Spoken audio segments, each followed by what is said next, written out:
This week of Flickering Dreams, we look at Gareth Edwards' new science fiction spectacular, The Creator.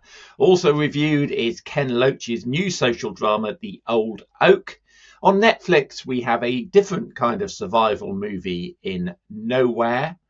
And on Apple TV, we look at the new drama, Flora and Son. Looking ahead to this Friday's release, we have Michael Caine and Dame Glenda Jackson in The Great Escaper.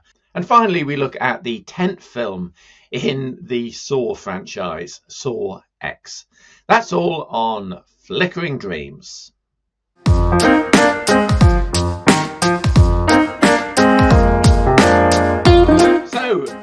We are a threesome at the moment. Emma Sewell may well be joining us, but at the moment she's stuck in transit in traffic, so we will see if she joins us for some of this programme. But I'm joined, as always, by Scott Forbes from the Forbes Film and TV Review on Facebook, and the Reverend Andy Godfrey from Connect Radio and Sorted Magazine.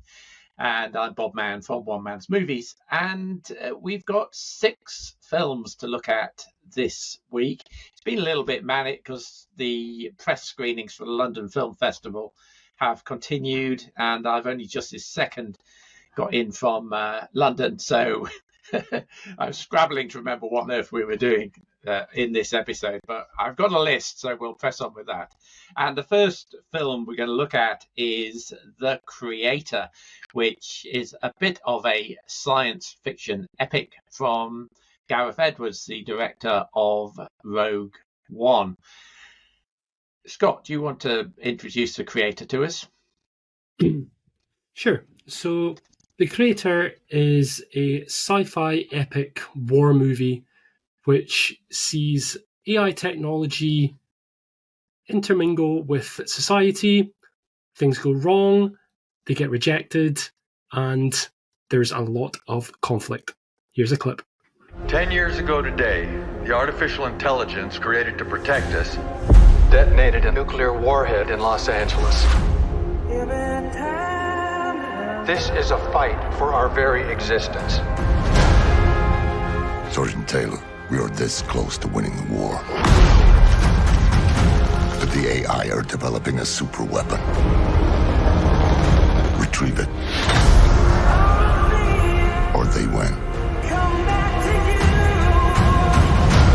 Yeah, that's a pretty good summary. And the thing going wrong happens in about the first 10 seconds of the film, which I don't think is a spoiler, but basically Los Angeles gets nuked by the Skynet system. No, not the Skynet system, but it might as well be called the Skynet system because we're back in Terminator 2 territory, aren't we?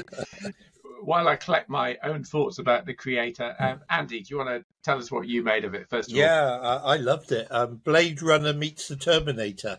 I think we've already just mentioned the Terminator. There's a lot of Blade Runner in this as well. I thought the special effects were absolutely top-notch. I thought the action was thrilling and not at all predictable. Sometimes you sit down and you watch these things and so-and-so's going to die and this is going to happen and that's going to happen. I didn't find it predictable at all. I thought it had a great score. Was it Hans Zimmer? Yes. Did another really bombastic score. Kind of reminded me a little bit of the score for Dune that he did. I thought Gemma Chan was superb as the little AI. I don't want to say too much, but the little AI character. And I really, really enjoyed it. It's a long time since we've had a film like this, which just got my pulse racing, really. And I could just sit back and wallow in it. I'd gladly go and see it again tonight if I had the opportunity. Yeah, it's very good. I think Gemma Chan. Yes, it's not Gemma Chan. It's young lady called Madeline Euler-Voiles. I do apologise. I wrote that down wrong in my diary. Yeah, I was going to say, thanks, Bob. Gemma Chan was okay, and I thought John David Washington was good. Okay, but I thought the little girl, some of her reactions in the film, particularly in the finale, I thought were absolutely terrific. I scribbled it all down, and I got it in the wrong order. I spent the whole week at the London Film Festival scribbling in the dark in my notepad, and then getting home to the light and saying, "What on earth have I written?" Right. Mark Kermode once showed me his notepad, and how he makes head or tail of it, I haven't got a clue. Yeah. I mean, I learned as the week went on that you scribble a big biro mark underneath what you've just written. Otherwise, you just write on top of what you've written and you can't make it. Yeah. Anyway, we digress. I mean, I did go into this thinking it was going to be basically Terminator 2, as you said. Turned out it wasn't. What I really liked was the Blade Runner elements and the Blade Runner type settings. And that kind of set it apart from other films of this ilk. Well, first thing I want to say is that I think we all saw this, or at least I know me and Andy did, as the secret screening at Cineworld last Wednesday, I think it was. Interestingly enough, in my screening, I think for the first time ever going to one of these, nobody walked out, which is just so rare. I couldn't believe it. 2 people in Milton Keynes. Okay, so it's a very popular one then. Yeah. I think, to be fair, some people, because it was only the day before it came out, I think some people probably had tickets to see it in IMAX. So I reckon that would be the reason they walked out. Possibly is it, yeah. I think that's a suspicion anyway. But yeah, so I have a lot that I agree with Andy on this, to be honest. The visuals, I think, are the highlight of the movie. In terms of the special effects, the cinematography in general, the locations, I thought it was a beautiful movie. Continuing with the technical side, I thought the sound design was terrific, as was the score. I'm sure Andy probably has the soundtrack downloaded already. It's downloaded. So from a technical side of it, fantastic. And the actual AI, the way they were designed, you'll see them all in the poster with the sort of hole in their head and the sort of... Was that the gears? Air cooling? Was that for air cooling? I mean, there didn't seem to be any reason to have a polo through the head. I mean, that was very strange, but it looked cool. Yeah. It makes repairs easier to get a screwdriver in there. Very true. It kept reminding me of Polo Man in Gravity, right? Anyway.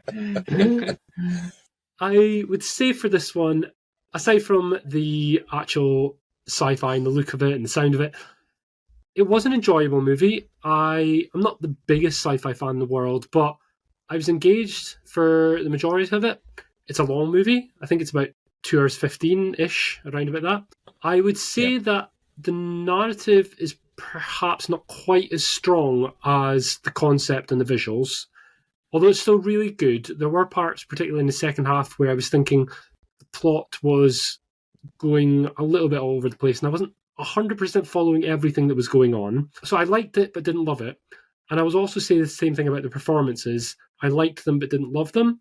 So the likes of John David Washington that we mentioned, Gemma Chan, and there was another one from Alison Janney who goes against type with this one as a sort of soldier type character, which was very strange.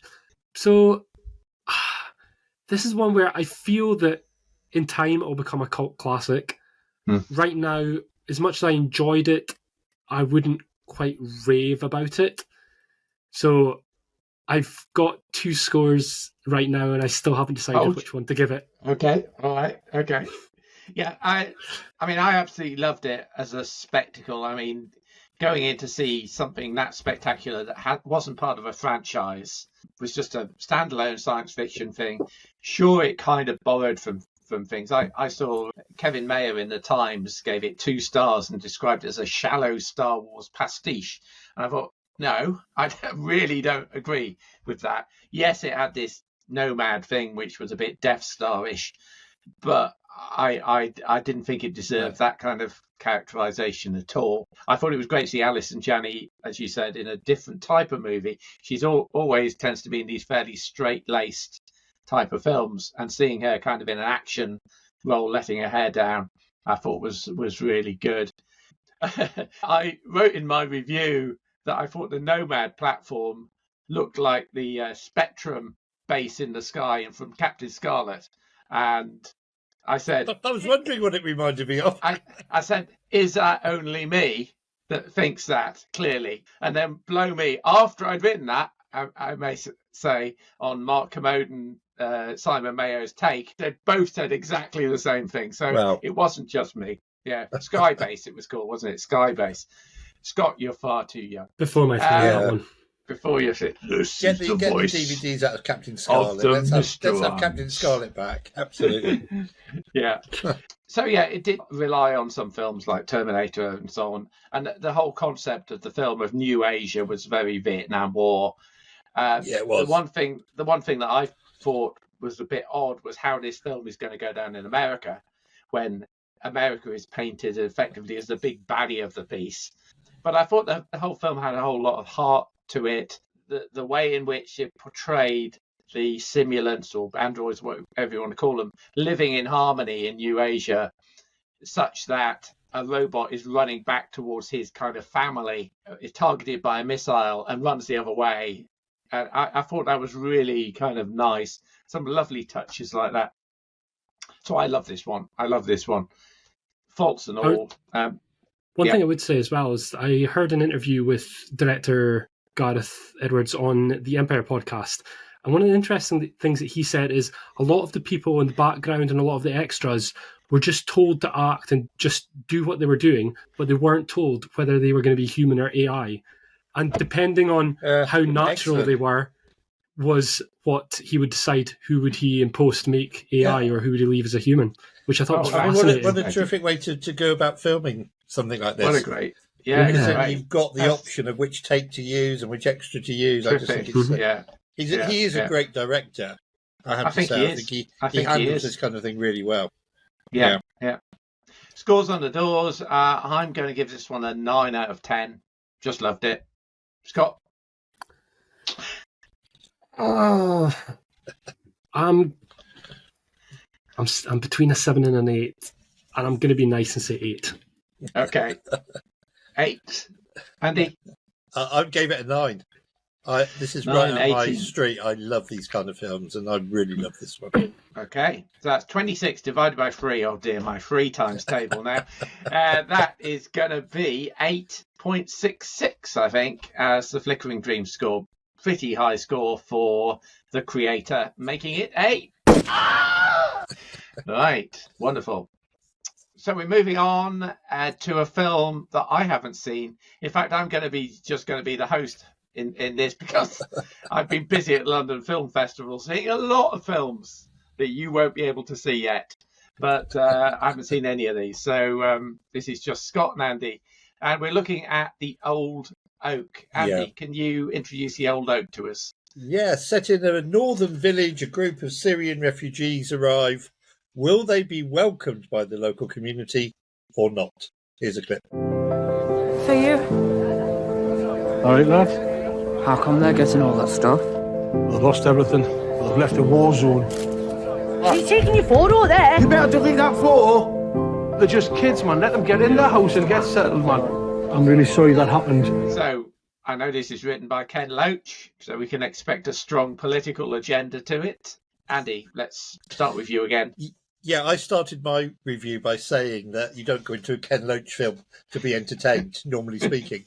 Actually, this did entertain me. I thought this was very, very good. I loved it. So we've got these group of Syrian refugees arrive in a northern village, are being housed there.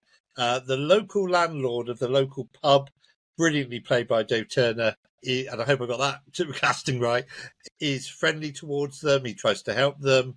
They try to help him. To some extent, you can see where this is going right from the off, about the idea of them being accepted in the community. There's a lot of racism going on here. There's a lot of hatred towards them initially. There's themes of acceptance. There's themes of just, loving others despite our cultural differences and accepting others into our community. Really well acted. I thought it was really good. I know some people have said it's a little bit too long, but I could have stayed in these people's company for a bit longer. And I really thought that it's good. As we said with Ken Loach, there is definitely a political message going on here. But given what Suella Brellerman and others have been saying this week at the Toy Party Conference, I think this film's got a vitally important message. I really do. And I absolutely loved it. It's come out just the right time, I think. And I think everybody should go and see it. Scott? I've got very little to add, to be honest. Andy, you've basically summed up what's on my notes. I really enjoyed this one as well. I went in prepared knowing that it was probably going to end up being a bit of a downer, because Ken Loach's films generally are. but not always in a bad way, to be fair. This one, yeah, it was a bit more upbeat, and there was, well, I mean, upbeat is a strong word, but It was. this one had some heart to it in the sense that the character of TJ, who's the barman, our protagonist, he is like the main person in this street that shows the kindness and respect to the Syrians. We've got a community here who, yes, they're racist. Yes, they are often horrible and they think some horrible things. And you can see They that. do some horrible things as well. Oh, There's I'm a not big even going to thing that- mention the thing that you're they don't thinking mention of. it, but there is No. something pretty bad that happens that they try That to was blame on the really, Syrians. Yeah. really horrible. Yeah. Oh, actually, I'm thinking of a different thing, Andy. I'm thinking of something in the woods. I know what you're thinking of, and now you know what. There we go. Yeah. Two nasty things. Two nasty things that happen. Yeah, too. Yeah. But this one, for me, I got the community spirit. I got that for some of the characters, it was about the fact that they were down on their luck. They are poor. They feel that they haven't got what they deserve in life. And they see people being handed things that they think is undeserved. And you're looking at that thinking, well, you're being very selfish there. But then you're also thinking they're obviously really struggling to be thinking in that way as well. And it really makes you think about people that are that low on the sort of poverty line that feel that everything in life is going against them. Not that that's an excuse for their attitudes or the way they treat people, but it's just fascinating that Loach sort of goes into that area and makes you think about it. Now, I would say, apart from Turner's performance, which was excellent, I loved his performance, the main Syrian character we get to know called Yara, who's played by Elba Mari. Marie, yeah. Marie, yeah. She, I thought, was also excellent. We see that she's a photographer and she's got a real interest, and the relationship she has with TJ, we see them talk about photographs and people in the mines back in the day before it was closed. We see them at a church, I think it's Durham Cathedral, Yes. and how the history of this town reflects so much of what's going on in the modern day. I thought all that stuff was fascinating and, yeah, I thought quite entertaining as well. One thing that I'd be curious to know, and I can't really talk about it for spoiler reasons, but at the end, there is a decision that was made which I feel like something that happened probably should have happened to someone else. And we might need to mention that off camera. I don't know if... I mean, I think I know what you're referring to, Scott. I just thought that... Scott, mention it now. I'll edit it out. Get ready. Cut. And we're back in the room. I mean, the other thing I wanted to say about this film was there's a very minimalistic score. I think there's only 2 scenes in the whole film that are underlined with a bit of music, one scene set in a cemetery. And that actually gives it a very fly-on-the-wall type feeling. Not documentary, but you just feel you're in the room with these people. Everything's playing out as it should. There's no score trying to mix with your emotions or trying to make you feel this or make you feel that. There are only 2 scenes I noted with any music at all. And I think that really helps because you feel as if you're watching something real. You know, you're not watching something that's been made up or a fantasy. You obviously are. But I think the lack of score in this film was really important to get across the emotions that are coming across on the screen. Music wasn't needed.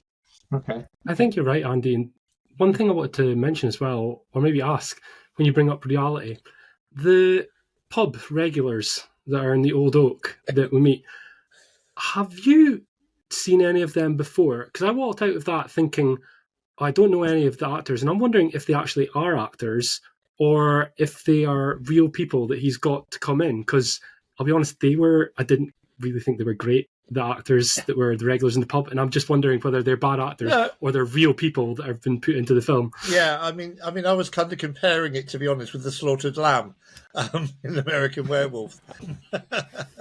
I thought that they did look to me like locals sitting in a pub I didn't have a problem, to be honest, because, as I say, with the lack of score, I just felt I was in the pub with them. You know, I was there experiencing it as they were experiencing it without the need for anything else to inflict itself on my emotions. So, I to be honest, I didn't really think they were that bad. I thought that was fine. You know, and there was a lot of anger at one point expressed over one particular plot point, and then slowly one or two of the others come around. And I just thought it, what can I say? I thought it felt very naturalistic, the film. Almost documentary-like, but not quite. Yeah, that's a good point. So, scores on the doors for The Old Oak. Scott? I am giving this one an 8. An 8, okay. Andy? It's been a really good week. I'm giving it a 9. Whoa. Okay, that makes my maths easy because we're on the 2 times table. So that's a Flickering Dream score of 8.5. Wow, it's a positive week. That definitely makes it right. At this point, let's run through, as we are now going to do every week, the UK top 10 at the cinema. We have a new entry at number 10, which is an old entry at number 10, and that is Disney's Beauty and the Beast, which has obviously been re-released. That's made over this week £145,000, which doesn't sound a lot.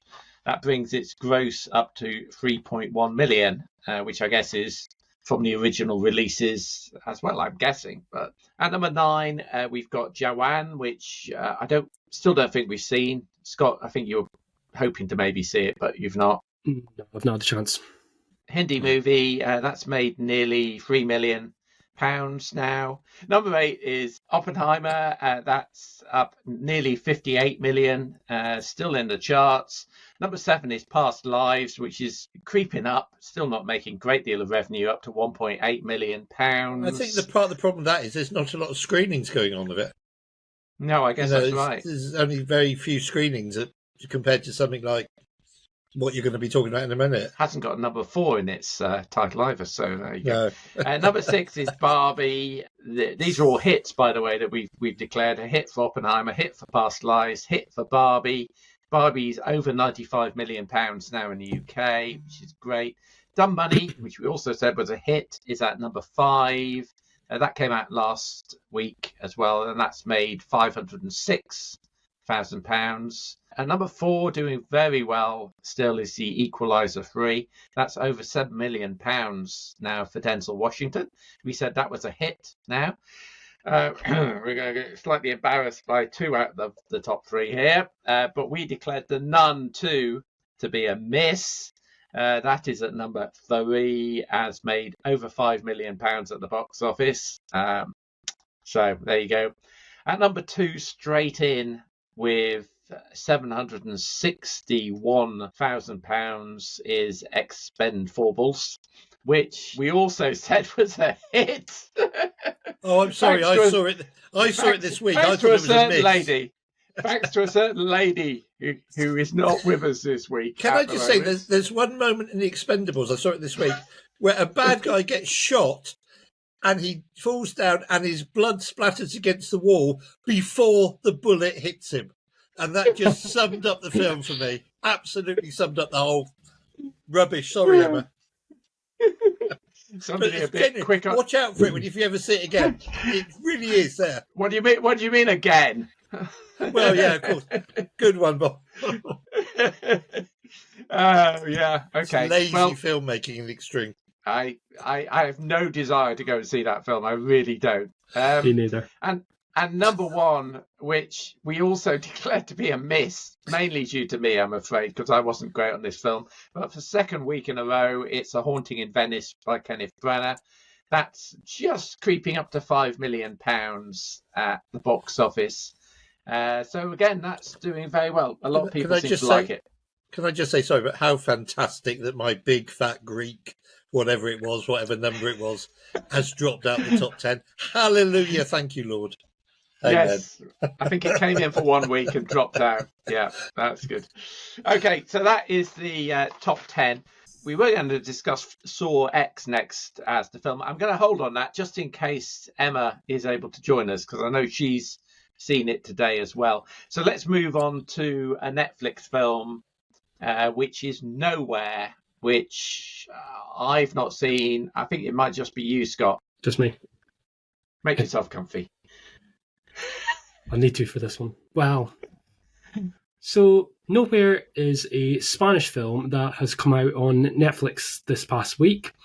It is about a couple who are fleeing a war-torn country, and they hide in a shipping container.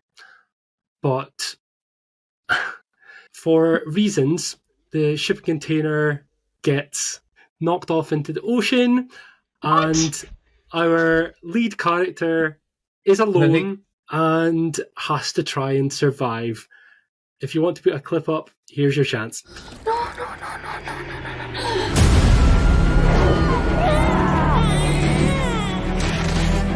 voy a poder. Aguanta, mi amor, aguanta. Vamos a salir de aquí. Te lo prometo. And one of the Expendables rides a bike along the ship and saves him. It is based on a true story. It didn't say it was. I can't see it. I don't think so. Okay, so Nowhere has the feeling to it of some of those survival films, like I think it's The Shallows. There's a couple of other ones where people are in the middle of the ocean, they're trapped by themselves, and they've got to try and survive. Life of Pi, things like that. Robert Redford's film as well. I can't remember what it's called. Lost at Sea, or Lost, something like that. And of course, we had the dive this summer. That's right.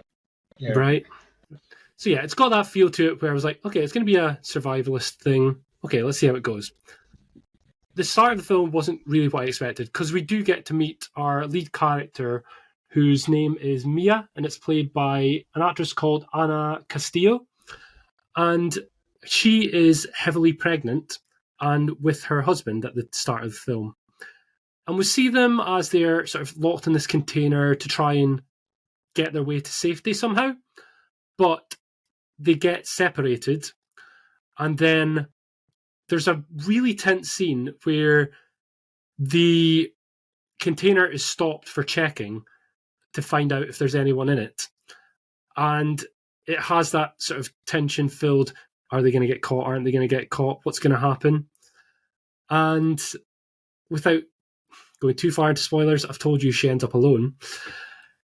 I think this film, at the beginning, was interesting, and then we get to the part where she is alone. The container has, in a storm, ended up in the sea, and this is where it begins to get a lot sillier than it should be. But unintentionally.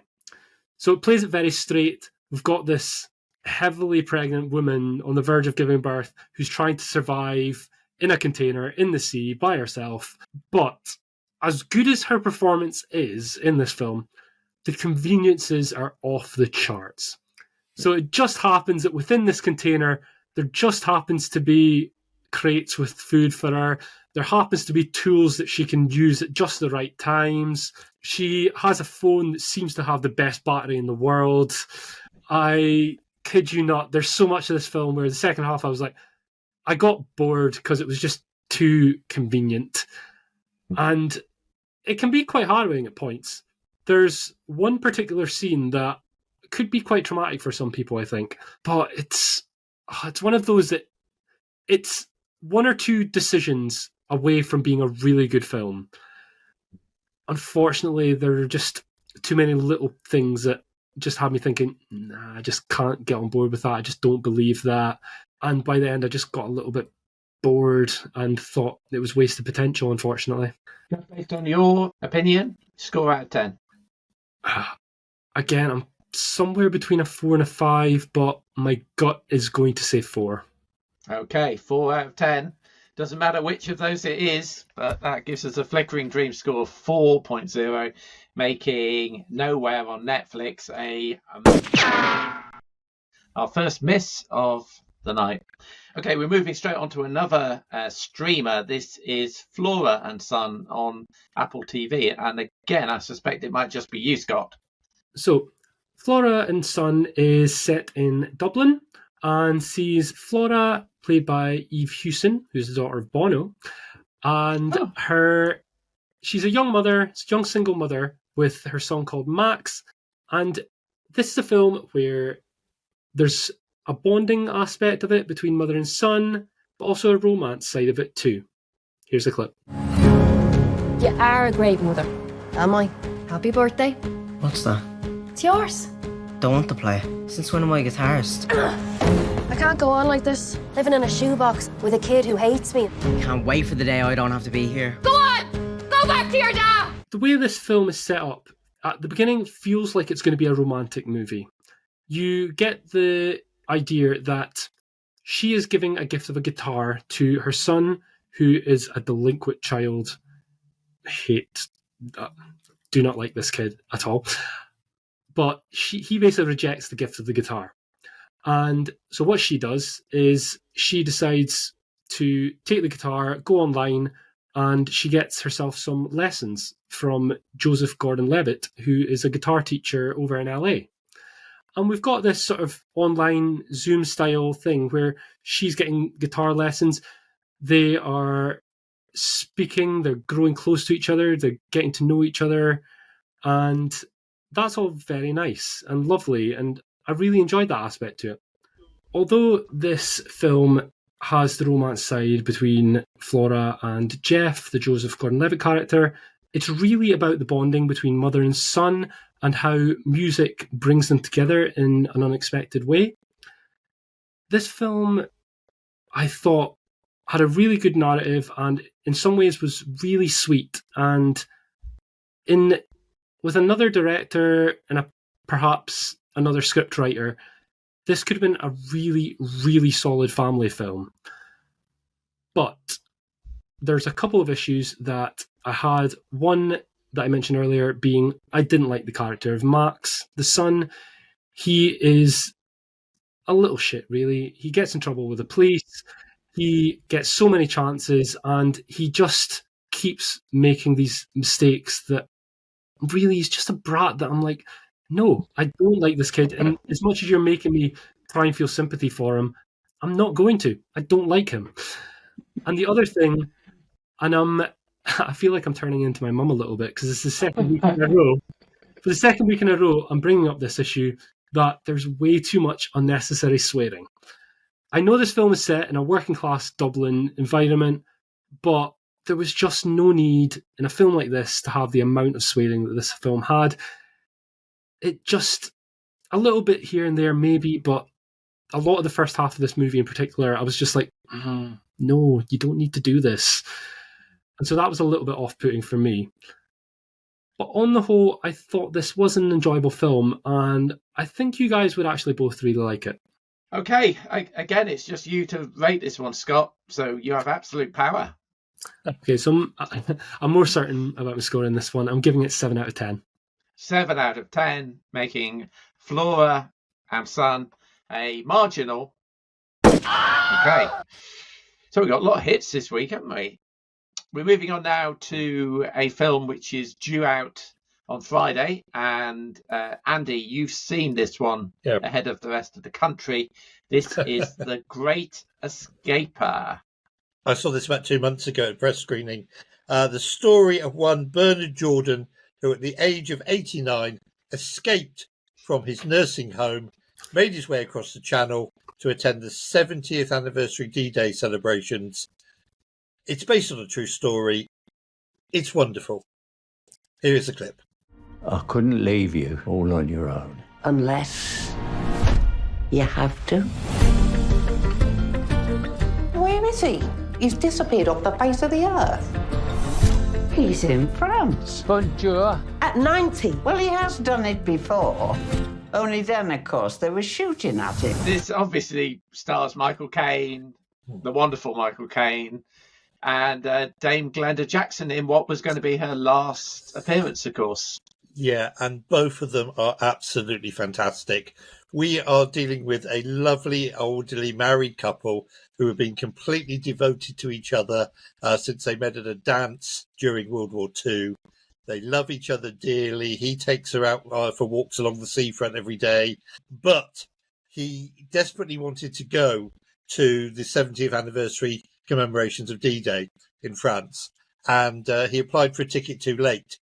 So in real life story, absolutely true story, he got up very early one morning, made his way out of the nursing home, made his way to the Channel ports, got on a boat, met some other veterans who were going over, got into a pub in France, met some Germans who were on the same beach as he was on. We discover actually that as well as just commemorating the war, he's got another motivation, which would be a plot spoiler for wanting to go.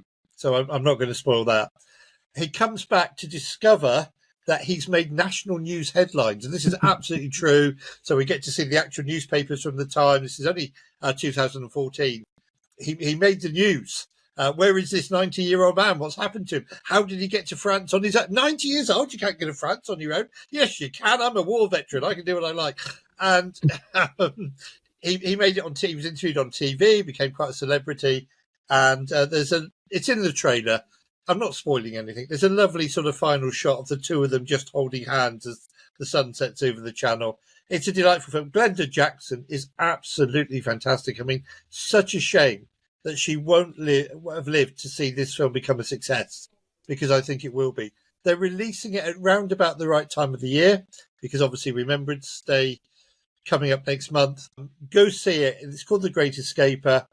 I thought it was just a sheer delight from start to finish.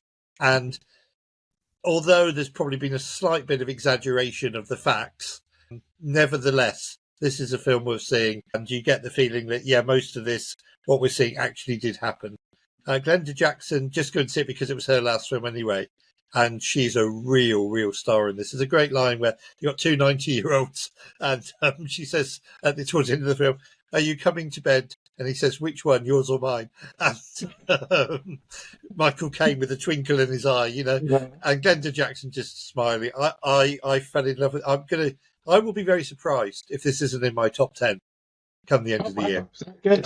I just thought Caine and Jackson together was fantastic. I thought the story was one worth telling.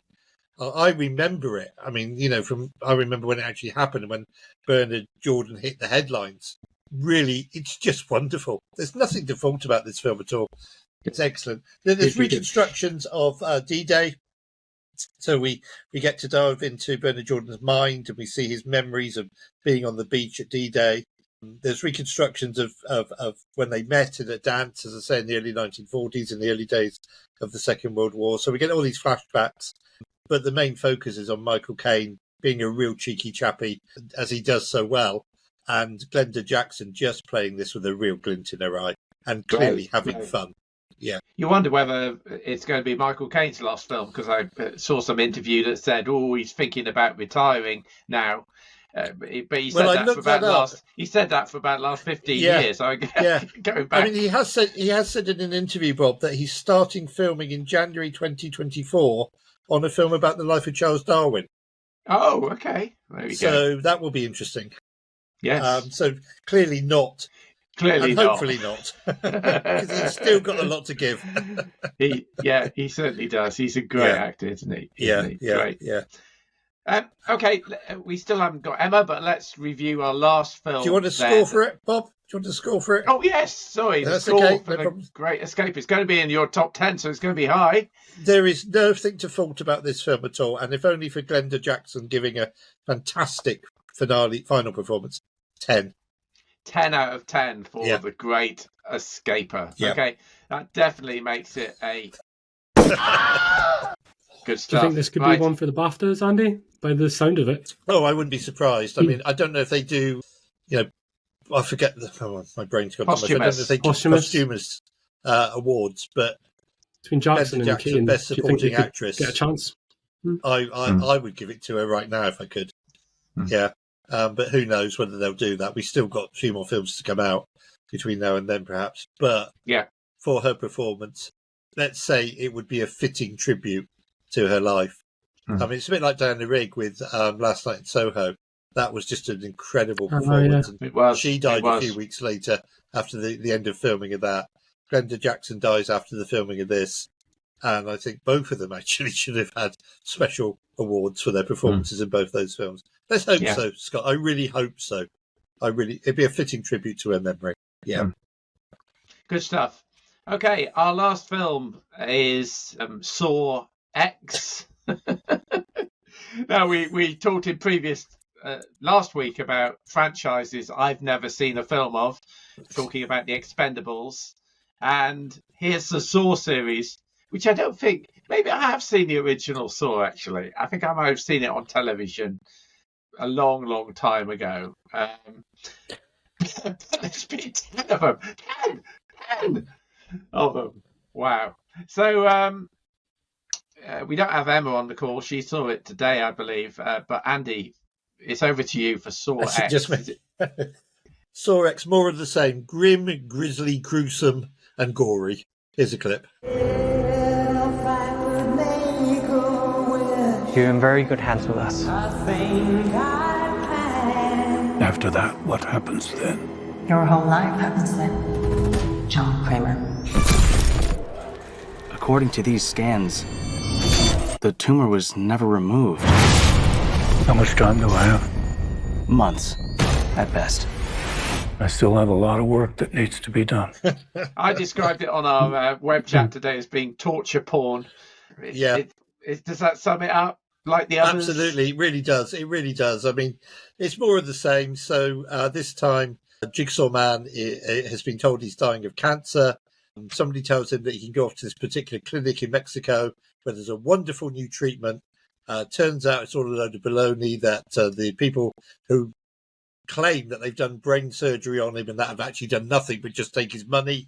So he goes after them for revenge, and he gets them into a lair and begins to play games with them involving saws and knives. And at one point, one guy has to save himself by pulling out a bit of his own brain and putting it in a jar to make something balanced that will then set him free from the trap he's in. Somebody else has to save themselves by cutting their own leg off. That's the only way they can get out of the trap that he puts them in. As I said, grim, grisly, gory. I'm not particularly enamoured with it, but it was fun when it lasted. You're winning me over so much with that, Andy. I mean, there was the brain scene, particularly where this guy's in one of Jigsaw's traps, and the only way to get out is by counterbalancing a weight by pulling out part of his own brain. Love it. Sounds like you. I was like that. I'll be honest with you. I was like that watching it. Sounds like pulling out part of your brain might be a prerequisite for going to see this. But yeah, well, just leave your brain at the door. I mean, oh, Bob. I mean, there's a few nice twists and turns to the plot. I think lots of people are saying, I haven't seen all the Saw movies. I've seen a majority of them. A lot of people are saying that there's not some really good twists and turns in the plot, that it's actually finally a Saw film with a decent plot. I mean, he's got a genuine reason for wanting revenge. But the way he extracts it, I mean, Khan would have a problem. It's just... Am I right in thinking, Andy, that this is set between Saw 1 and Saw 2? I think I've heard that it's a bit of a mid-core, almost like a Saw 1.5. I mean, I think you're right, Scott. To be honest, I'm just not that invested in it. I went in to see it because I was curious. I knew we were going to be talking about it tonight. And I wanted to put Emma right on a few things, but she's yes. So, yeah. Well, Emma would probably give it a 10. So what would you give it, Andy? I'm going with a 6 because I have never seen a film before where somebody has to save themselves by plucking out bits of their own brain. Okay. So there's a degree of originality, but it's okay. Flickering Dream score of 6 then, making Saw X a... Yes, indeed. So let's just move on to any other business this week. Last week we reported on air, live, as we were recording, the death of David McCallum. Soon afterwards, a couple of days afterwards, we lost the great Michael Gambon, of course, so we should pay our tribute to him. Most younger people today will obviously know him as Dumbledore, taking over for Richard Harris in, I think it was the third film, wasn't it? I believe it was. Prisoner of Azkaban, that was. And any kind of difficult shoes to fill, I guess, taking over from Richard Harris, but he definitely made the role his own, particularly as things ramped up towards the end of that series. He had a bigger and bigger part to play emotionally in the story, and what a great job he did. I mean, I remember him from way back as the singing detective. So do I. In Dennis Potter, wasn't it? Musical. Absolutely brilliant in that. But he's been in lots and lots of different films, hasn't he? So, a great stage actor and a great screen actor indeed. I remember seeing him on Top Gear, because, of course, he nearly rolled a car when he was doing the celebrity, and they referred to Gambon Corner. But Jeremy Clarkson said to him, "What is the Harry Potter film? What are the Harry Potter films all about?" And he said, "I haven't got a clue." Andy, you've blown my mind. Is that why it was called the Gambon Corner? Yes, yeah, he nearly rolled a car. That's how he got the name. Oh, yes. I did not know that. yeah. I'm sure you can find the clip somewhere. Well, they're forever repeating the old Top Gears, aren't they, on Dave? But there you go. Learn something. Yeah. If we ever see Top Gear again, it's kind of... it's on Dave all the time. It's on Dave, but in terms of new ones, I say it's... yeah. Other news this week is some light at the end of the tunnel of the long-running strikes in the film industry in LA, in that the writers' union have agreed to end, or I think they've agreed, certainly in principle, to end their writers' strike, which is good news. And I think many of the topics that they were striking about are the same as ones that the actors were striking about. So hopefully that's opened some doors to get some negotiation so that the actors' strike can finish as well. So that's some good news. I mean, I must admit, last week we featured 7 films. This week we've featured 6 films.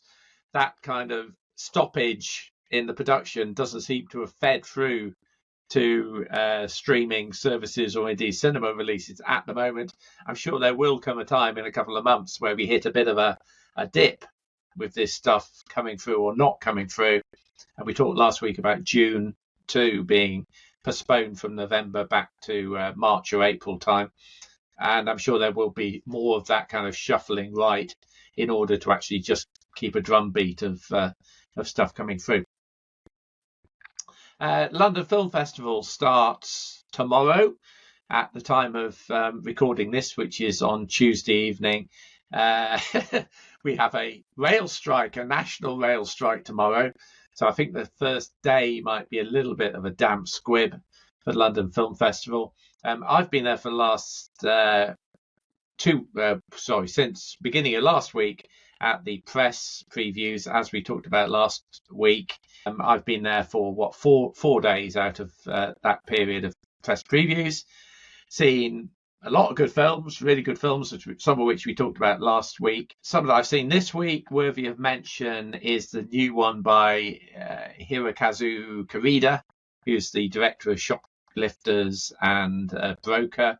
His new film, Monster, Japanese language film, obviously, with subtitles, but absolutely brilliant, and can't wait for you guys to see it, to be honest.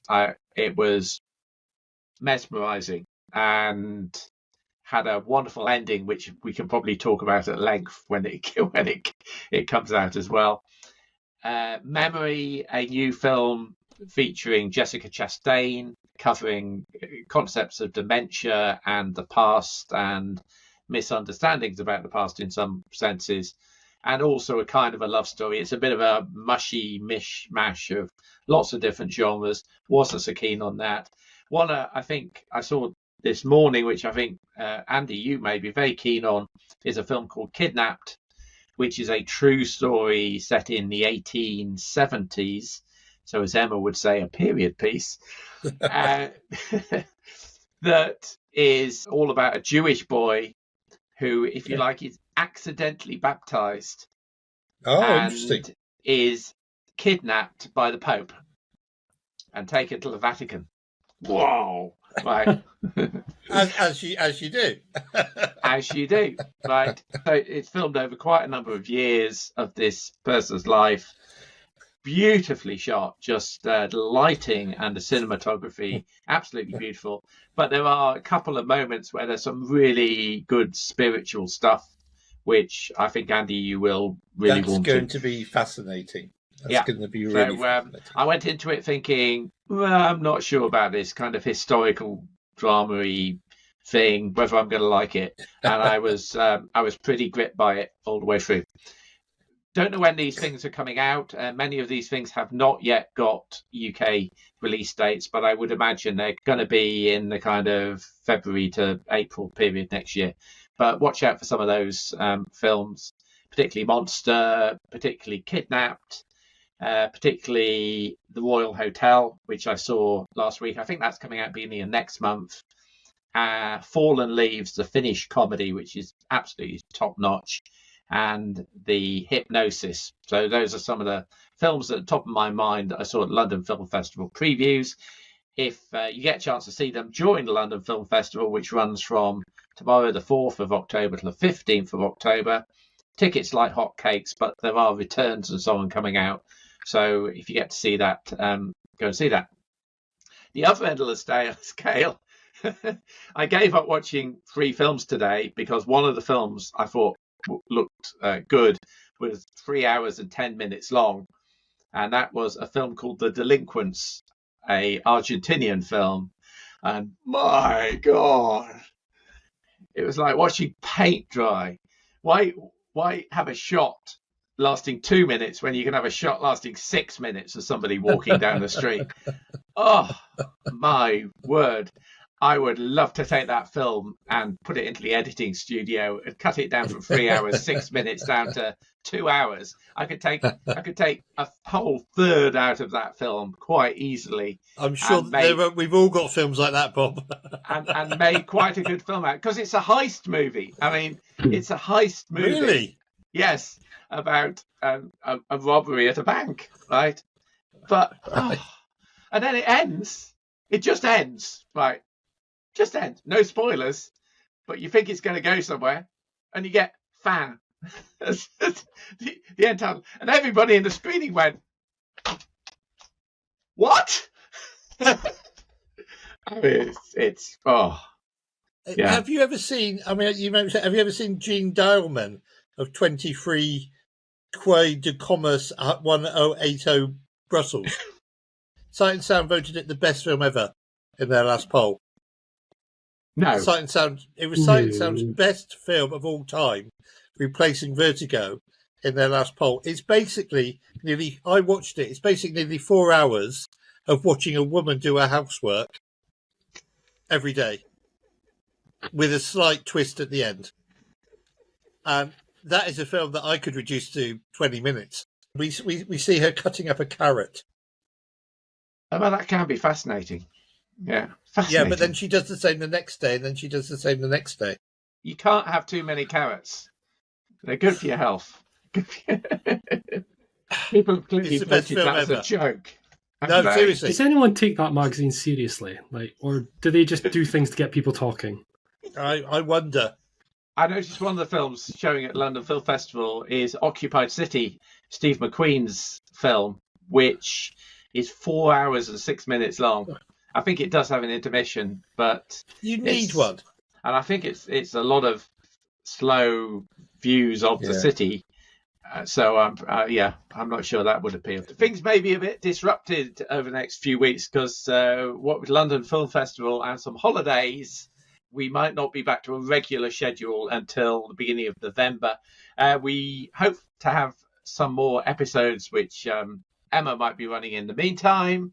I also have a special interview with the director of the short film The Walk, which is up for a prize at London Film Festival. That's Michael Jobling.